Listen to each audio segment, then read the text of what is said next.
I was hiding behind a crumbling tombstone, heart racing, as the creepy caretaker's flashlight beam swept across the cemetery. His footsteps crunched on the gravel path, growing closer with each second.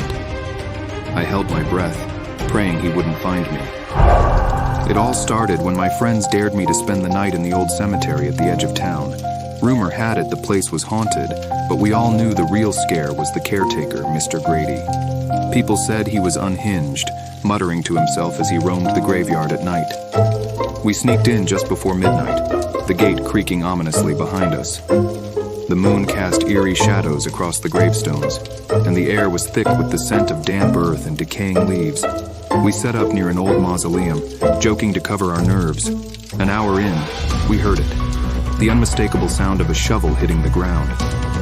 My friends exchanged nervous glances, but I tried to stay cool. "It's probably just a raccoon or something," I said, though my voice shook. Then we saw him. Mr. Grady, the creepy caretaker, standing in the distance with a shovel in one hand and a flashlight in the other. His face was obscured by the shadows, but we could hear him muttering, a constant, unsettling drone of words. "Who's there?" he called out, his voice raspy. We ducked behind the mausoleum, trying to stay out of sight. My heart pounded in my chest as the flashlight beam flickered closer. "Maybe we should leave," Lisa whispered, her eyes wide with fear. I nodded, but just as we started to creep away, a twig snapped under my foot. Mr. Grady's flashlight swung toward us. "You kids shouldn't be here," he growled. "This place is dangerous at night." We bolted, scattering in different directions. I ran through the maze of gravestones, the caretaker's footsteps and muttering following close behind. That's when I tripped, falling hard behind a large, moss-covered tombstone. I stayed there, trying to quiet my breathing as the flashlight beam passed over me. Come out, wherever you are," Mr. Grady sang softly, his voice chilling.